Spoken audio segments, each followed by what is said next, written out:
Kay Sir Noel. Saan po? Kay Sir Noel. Emil Nolasco po. Apo. Ano pong name niyo, sir? Si Buddy. Ang gansen niya. Buddy. Sa agribusiness.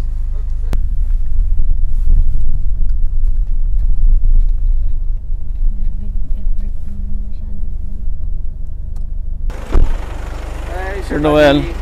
Buddy po. Hello po. Hello. Wow, may ano? May lemongrass? Yes. Oh. Sige, ako yung una. Magkano muna pinsalo? Ang sarap nung lemongrass tea nila. Soft. Try mo, ang sarap. Madaling araw po tayo, no, sir? Sir, 2 o'clock po, Sir Buddy. 2 to 4 po, kasama na po doon yung pag-harvest and then direct po doon yung sa distillation. Diretso distillation na. Opo. Sir, sige po. Apo, wow, ang ganda ng lamesa. Oh. Ano po? Talagang ano po, old na furniture. Old, no, sir? Old. Pati yung table, ay chair. Sa ABS-CBN yung ano po namin, what do you call this, yung kay Miss Gina Lopez po. Ayun yung ano po namin. Ayaw ako sa kanya. Yung sa foundation po. Sir, later about coffee? Gusto niyo ng coffee? Hindi na po. Hindi na po, para makatulog na. Sige po. Briefing. So, ang ano niya, sir, wala ko talaga actually na sequence. So, ano gusto niya, spontaneous po yung ano natin. Okay, sir. Ang ano lang po natin, so, 2 to 4 a.m. po yung sa pagpipick po doon, yung sa pag-harvest sa plantation. And then, mag-sorting po yun. Come by 6 doon ho mag-start yung para sa distillation. Matapos po siguro, sir, until, what do you call this? After lunchtime, sir. Kasi yung proseso po yun, yung pagse-separate po, sir, sa steam yung para sa oil, matagal yung proseso po yun. So, ayan po, no? Katabi niya pala yung ilog. Hindi naman umaapo yung ilog. Hindi naman po. Dito na lang para ano, dito na lang tayo, Sof. Oo, dito ka na dito na kami. Dito na tayo, okay na to. Okay na po yan, no? Opo. So, mag-share nila po kayo sa isang ano nila po, so, sige pa. Sige, sige.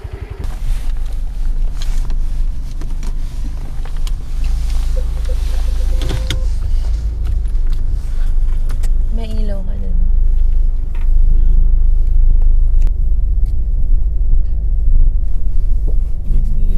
Andito na sila. Nag-harvest. Lagyan natin ng flash yung camera. No. Gusto mo bang matuto ng agribusiness, crops, livestock and poultry, aquaculture, at ma-inspire sa mga success stories? Agribusiness, how it works! As a YouTube channel, Agribusiness features entrepreneurs, farmers, organizations, OFWs, investors. However, beyond our usual content and official endorsements, Agribusiness does not engage in other business dealings with them. While our viewers and featured individuals and entities may choose to pursue business deals with each other on their own, we encourage them to be cautious in doing so. Mag-harvest sila, sir. Oo. Kasama kayo. Oo. Kailangan po nakaboots. Oo. Ano problema? May dala kang boots. Yung ano ko. May dala naman kayo, sir. Para safety lang, sir. Safety sa... Kasi medyo baka makatapa kayo na ahas. Hindi po, masada mo lang Makati po. Sir Junk, na kilala niyo na si Sir Buddy. Hello, sir. Morning. Morning Si po. Mr. Junk po, siya po yung aming general manager. Hello, Sir Jong. Puro ilang-ilang na po ito. Opo, ilang-ilang po. Natapos na sila dito sa kabila, Bert?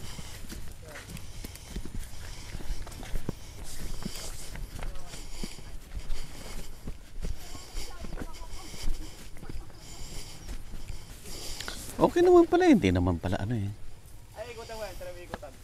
Sana sa mga... Hindi. Si ma'am po. Wala, okay naman pala, safe naman eh. May ahas ba dito, sir? Wala naman. Pagka maraming tao, sir, wala na yan. Nabubugaw na yan. So balikan ko na siya, sir. Balikan mo na, sir. Para makita Safe rin naman niya. eh. Okay. So, Jong, Yes, sir. introduce lang tayo. Ayan, so kasama natin si Sir Jong Kelyope at andito tayo sa Iba Botanical. At dito po yung farm nila ng ilang-ilang. Ayan, so umpisa natin yung araw natin. Super aga natin ngayon. Mga almost 4 pa lang po, sir. No? Yes, sir. Around 4 a.m. at umpisa natin yung episode natin sa pag-harvest ng ilang-ilang. Okay, let's go, sir. Okay, sir. So, gaano kaluwang ito, sir, itong farm? Yung area namin dito sa Iba is we have 27 hectares po. Pero yung dito sa mga nataniman, like itong, kasi may mga area kami. Like itong commercial area, bali umaabot ito ng 5 hectares. 5 hectares ito. Ito yung main compound ito ng Iba Botanical. Apa. And dito tayo sa loob. So, 5 hectares po ito. Apa. But all in all, ang area ng taniman namin ng ilang-ilang dito is nasa 8 hectares po. 8. Okay. Ipakita natin yung yung pag-harvest. Sir, i-discuss Nasaan yung natin mga- paano ba ina-harvest Apa. yung ilang-ilang at bakit super Nasaan aga nating mag-umpisa. Ginagawa yung harvest sa umaga Mm-mm. para andun yung oil. Pumupunta siya doon sa bulaklak. Okay. Kasi pagka mainit na yan, hindi na siya... Yung oil bumababa. Bumabalik doon sa puno. Apo. Okay. Sir Jong, turuan mo nga kami paano ba mag-pick, paano pumili ng bulaklak na pipitasin. Kasi tingin tayo sa may mga bulaklak, sir. Sige, sir. Naalala niyo yung episode natin ng Sampaguita? Ganito rin ang aga natin nag-umpisa na nambitas ng bulaklak. Okay, sir. Game. Pakita natin. O bali dito, sir, ang i-harvest natin ay itong klaseng ganitong bulaklak. Makikita natin na meron siyang red pigmentation dito, which is yun yung nagsasabi na Pakita natin, sir, dito. kung Sige, napitas na natin to. Ay, nako. Sorry. Isa pa, sige, sir. hanap tayo ng iba. Sige. May mga ganyan, may namumula siya. Yun yung indication na ready for harvest na siya. At yun yung pinakamagandang panahon para makuha siya. Okay. So, ang sinasabi ni Sir Jong ay may red Pigmentation. pigmentation. Sa gitna. Kuha tayo ng mas malinaw Sige, sir. na... Pakita natin ulit. So, dito pala eh. Ayan. Ito yung madami. Okay. Ayan, ang dami nila, oh. Sige, sir. So, pili natin muna tayo ng isang bulaklak. Ayan. Ayan. Pakita natin, sir. Ayan. Yes, sir. Kung makikita, ma-observe nyo. Ayan, yung nasa gilid niya. Gilid ng bilog. Apa.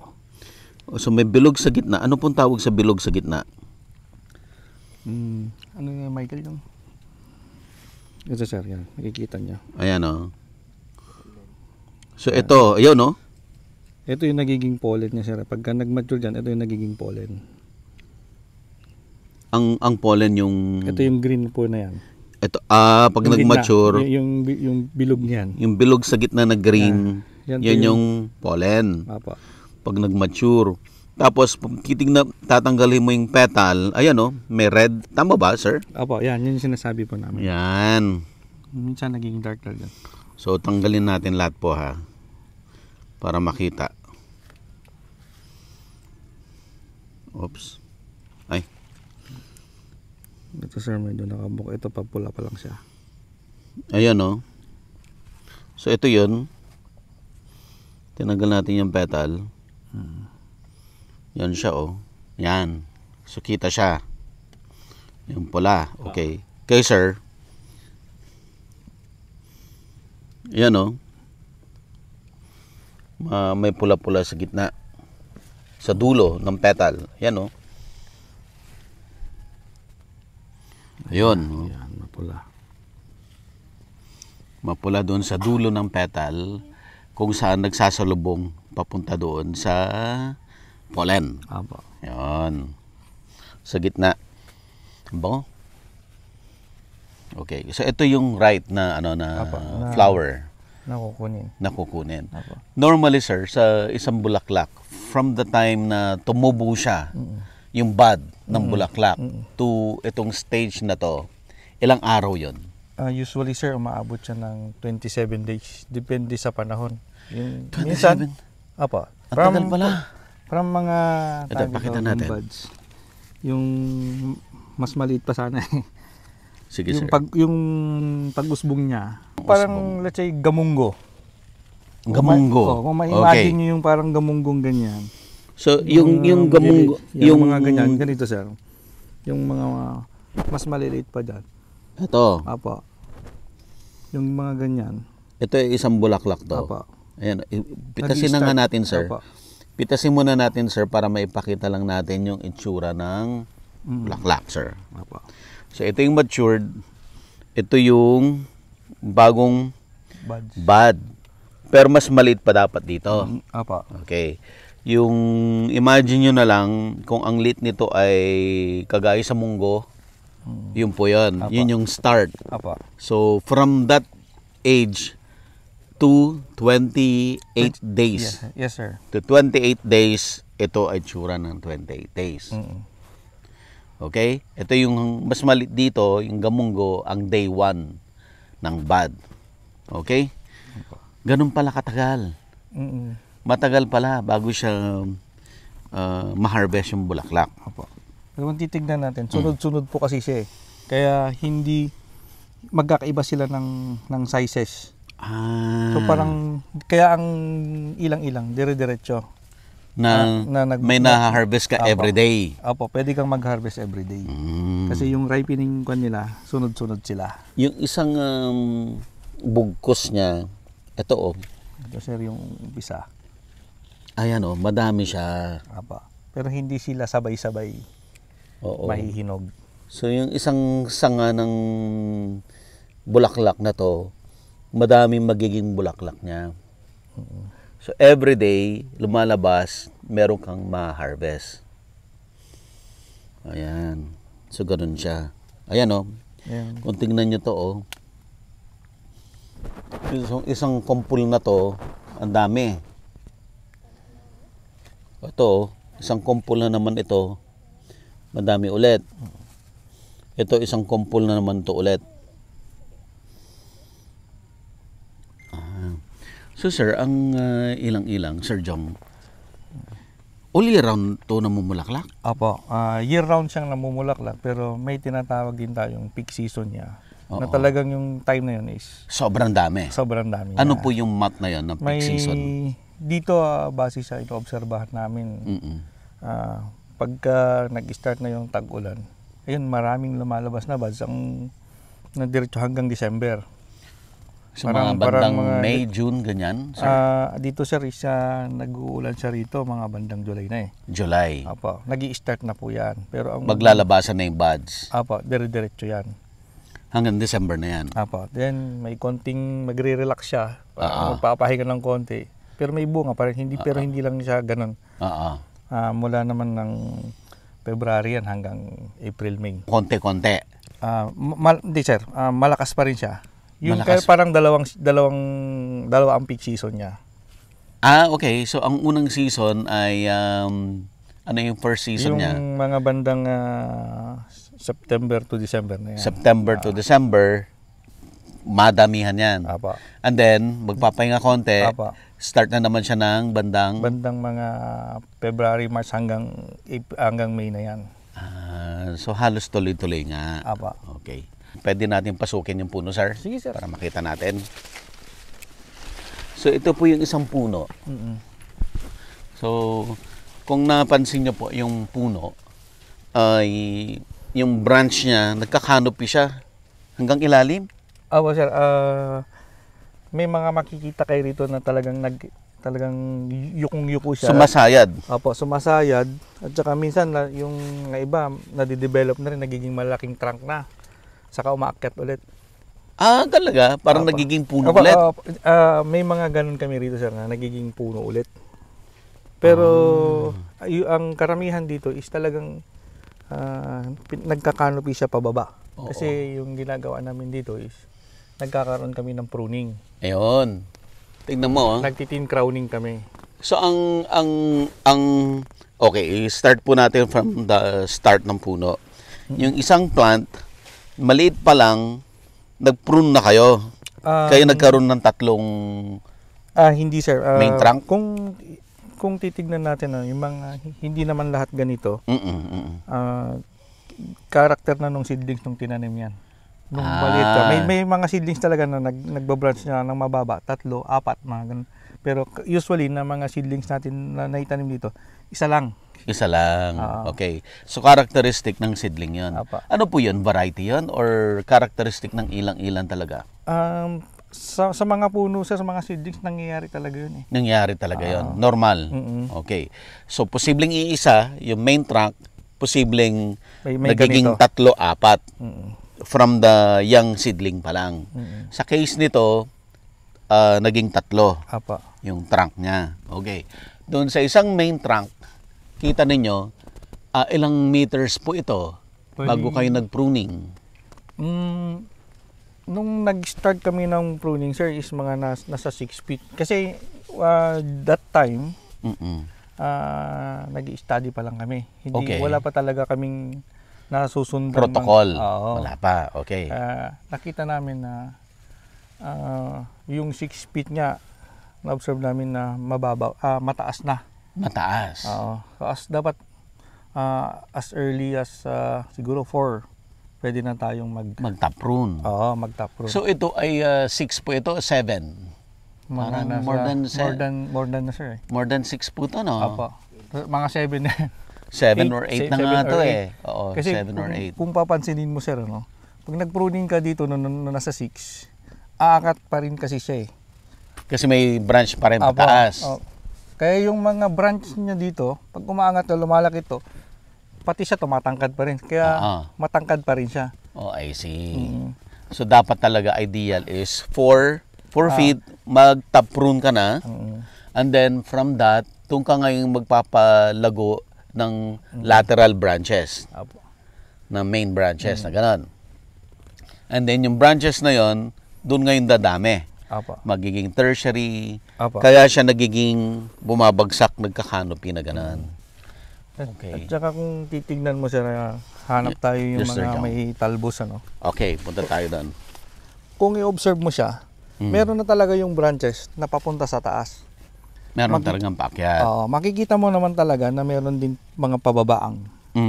So, doon titignan, i-observe mo na siya kung saan ka magkakating. So yung mga paakyat, tanggalin. Yun ay tanggalin mo. Lahat ng branches na natural na pababa, yun ang i-maintain. Apa. Mas makikita mo yung tawag dito, mabivisualize mo pag yung mga nasa taas kasi may mga pagano na at may mga pababa. Makikita mo talaga siya. So kailangan tanggalin yung pataas kasi nga ayaw nga natin na paakyat siya because of management. So mahirap mag-harvest, Correct, mahirap i-maintain yung plant kung masyadong mataas. Kaya kailangan talaga lahat ng upward, tatanggalin siya. Pag nakuha mo na yung desired na height. Kung titignan mo sir, ito na yung iba dito magiging dahon, yung iba magiging bunga. So, ito po. Ito pa, yan, bunga na yan. Ito na yung gamunggo na sinasabi natin kanina. Diyan mag-start yung bunga. Yung bulaklak. Apa. Etong puno na to, isa lang ba siya? Yung main trunk niya? Andito sir yung iisa. Ito, kagaya nito. So ito, iisa lang yung main trunk. Apa. Ganyan po yung dominant dito. Yan yung majority. Ayan. So bihira lang pala yung Bihira po yung yun. nagsasanga ng madami. Okay. So given sir na isa yung main trunk mo, ilan po yung branches na i-maintain mo? Yung main branch? Lahat po yan sir na makikita natin yung mga ito considered main branch na Apa. itong mga ito. Ang tatanggalin lang natin yung mga bagong shoot sa taas. Yun yung palagi natin dapat babantayan. Okay. So regardless kung ilan yung branches, basta pababa, Apa. maintain. Okay po. Lahat ng branches na paakyat, Yun tanggal. Apa. Yun yung yung principle. So hindi binibilang kung ilan yung main branches and then saka ka magmi-maintain ng lateral branches, walang ganon. Basta lahat ng cascading pababa, retain. Apa. Kasi the Okay. more na branches, the more na may flowers. Maraming tayo. bulaklak. Oh, I see. Kasi po yung mga prutas, sir, they maintain a certain number of main branches, tsaka lateral branches, and then the rest kalbo. Kasi gusto nila mas konti ang branches, mas konti ang dahon, more production ng fruit. Apo, sir. Kasi siya naman po si ilang-ilang eh. Kusa siyang nagtatanggal ng mga branches niya eh. Kusa siya. May capability siya. Apo. I-abort niya yung Apo, mga lalo po branches na hindi pagka kailangan. napabayaan mo siya na tumaas, lahat ng mga nasa baba tatanggalin niya. Mimintain niya yung taas. Apo, kasi sinusundan niya yung Sunlight. araw. Opo. Oh, I Yun yung see. naobserbahan mo namin dito. Okay. Sige sir. So, before natin ituloy-tuloy yung ibang cultural practices, balikan lang muna natin yung harvest. Apo, sir. Okay sir. Let's go. Sige, sir. Nawala na sila. Nasa ibang field na yata. Medyo bagal-bagalan nila at mabagal kami eh. May explanation kasi. Okay sir, habang hinahanap natin yung mga pickers. Kung Ito. titignan mo, sir, makikita mo na. Ayan kitang-kita yung ano niya. Maliit pa lang yan nung nagpunta. Yung sinasabi ko nga, sir, na habang umaakyat siya, tangay din niya yung pag-angat ng mga branches. Aangat din. So let's say for example, kahit dito ka nag-cut, nag-top prune, habang tumatagal, lumalaki pa rin yun. Umaangat pa rin. Okay. Pero na-manage namin siya na diretso siya sa pababa. Kaya kung lalaki man ito, pababa pa rin siya. Yun. Kagaya nito, sir, yung sinasabi ko, di ba? Bumaba na siya, andito na siya. Mm. Dadating yung time, sir, sasayad na rin yan sa lupa. Sasayad din. Apo. And then ito yung sinasabi niya na posibleng mag-ugat. Apo. Pag nag-ugat yun, sir, May that's pwedeng meron- i-transplant mo yan. Pwede naman, sir, pero Hindi. wala pa kaming tinesting na gano'n. Na Pero gano'n, okay. Pinapabayaan lang namin muna para mapag-aralan din namin. Oo. Pero siguro kung early, baka pwede. Pero pag Opo. sobrang laki na, baka hindi na rin. Mm-mm. Okay, sir. So, yun. So, kaya pala ideal is 4 inches. Sir, yung 4 feet. Yung 4 feet na tinaprune mo, pag nag-mature yan, gaano kalaki yun? Magiging 6 feet pa rin. Mga magiging ganito, sir. Ganyan pa rin kalaki. Apo. Yung 4 feet. Ang tataas pa rin siya, pero ang gusto natin is ma-maintain natin na habang ito lumalaki yung trunk, Oo. yung branches lumalaki, pero yung paglaki niya, Puro pabagsak. Apo, susundan pa rin So, niya. okay lang na mag 6 feet siya, basta main branches, pabagsak. Apo. Yan. Basta maabot natin yung mga Yung bulaklak, Apo. madaling i-harvest. abutin. Oo. Apo. So, kagaya niyan, may tendency na aakyatin yan kasi medyo mataas. Aakyatin nila yung bulaklak. Hindi. may mga ganun kaming instances, sir, pag makita talaga namin. So, may ladder din kami. Oo. Pero most of the bulaklak nandito Apo, ganito sa po, nasa baba. Apo. Kaya nang harvestin. O sige sir, habulin natin yung mga pickers. Dito tayo sa Ayan. Sunod tayo. Sofia, okay ka lang? Sir, ang tanong ko, Apo. may varieties ba ang ilang-ilang? Yun. Sige sir, habang... Bali, isa rin yun sa mga tanong ko noon sa kanila. Oo. Mga nauna sa amin dito. Okay. Wala namang nabanggit. Basta't yung sinabi, yung Kananga odorata, Oo. Yun na yan. siya na yun. Mag-isa niya. Pero kung titignan mo, makikita mo iba malapad ang dahon, iba Maliit. maliit. Tapos yung iba, yung style ng canopy niya, iba. Talagang parang Indian tree na pag ganun, pababa. Na hindi siya ganito. Maninipis lang. Kaya yun yung isang pinag-aaralan din namin ngayon yun kung anong mas maganda sa kanila. So may nakikita kayo na May mga pagkakaiba na din pagkakaiba sila. Pero walang declared na iba-ibang variety. Opo. Iisa lang, ilang-ilang lang. Siguro meron, sir, pero hindi lang talaga siya Napag-aralan pa. napag-aralan. Okay. Kasi ang ilang-ilang, very common naman yan sa Pilipino. Makita ka mga bahay-bahay dyan. Oo. May mga kanya-kanyang tanim din. Opo. Saka Ang ilang-ilang ay known na galing lang sa Pilipinas. Opo. Bali, yun ang nakagisnan natin. Pero kung titignan mo, Mm. ang ilang-ilang is lahat na yata ng Pacific. Yun dito meron. Meron sa Malaysia, meron din sa Indonesia. Oo. May mga ilang-ilang din sila eh. Saka yung, di ba yung kwento nila noon na Mm. dito lang nila nakita yan. Mm. Tapos kinuha, dinala sa Comoros, Mm-mm. yung mga Pranse, Mm-mm. nagpatanim doon. Pero ang sinabi, dito daw galing. Kaya yung unang plantation ng ilang-ilang is sa Intramuros. Intramuros? Opo. Sa Manila? Opo. May mga nababasang mga ganun. Na may farm doon. Opo, yun yung mga unang farm nung araw. Malalaking puno siguro yon. Ah, Kasi wala pang management na kagaya ngayon. Mga siguro yung kung as is na, kung Mm-mm. lumaki man doon. Kaya iniisip din namin dito. Siguro nga yung unang ginawa sa napabango, Mm.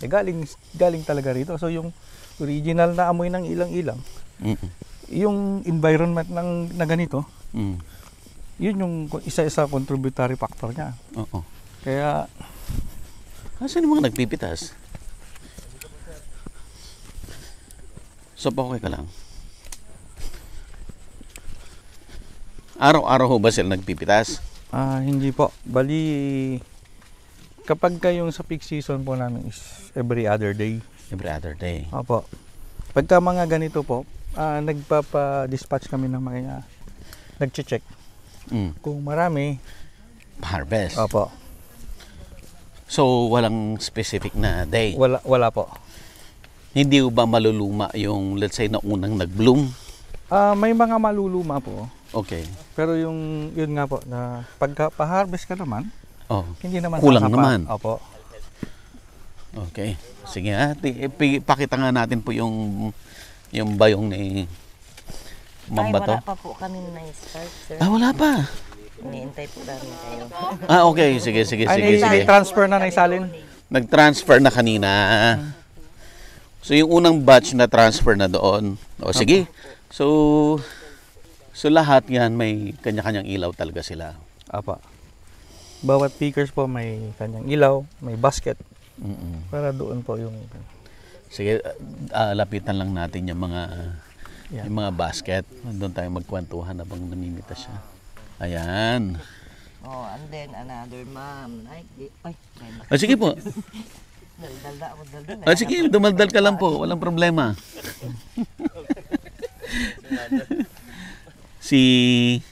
Ay, naku po, ganito po talaga kami dito. Panggabing trabaho namin. Ganito po. Sarap mamitas sa dami ng bulaklak. Mm-mm. Ano po? Okay. Lapitan lang natin sila, sir.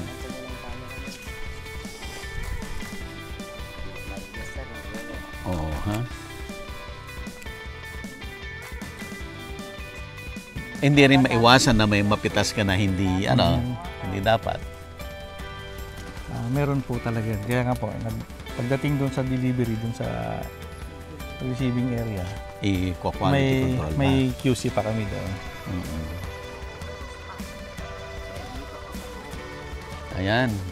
Ayan sir, itong mga tanim nyo ngayon dito, mga ilang taon na ito? Nasa 5 to 6 years na sila, sir. 5 to 6 years. Ilang taon nyo na siyang hina-harvestan? Kung sa harvester is nag-start kami mag-trial harvest as early as 2 years nung ilang-ilang. 2 years lang siya. Nag-start na siya mamunga pero hindi pa siya ganun Kadami. Okay. So, based sa literature, Mm-mm. at 5 years talaga, 5 years talaga. doon mo siya, yung parang ganito na siya, na mapapakinabangan. So ngayon pa lang talaga Apo. kayo mag-harvest ng madami. Kung tutuusin. 5 years. Na 2 years, meron ka Nag-i-start na siya nag-start na siya mag-flowering. mag-flower. Okay. Paano nyo sinong nakaisip, mag-decide na mag-taproot tayo? at gawin nating cascading yung pagpapalaki sa kanya. Agribusiness merch is now available on Shopee and Lazada. Agribusiness, how it works. Instruct, inspire, succeed.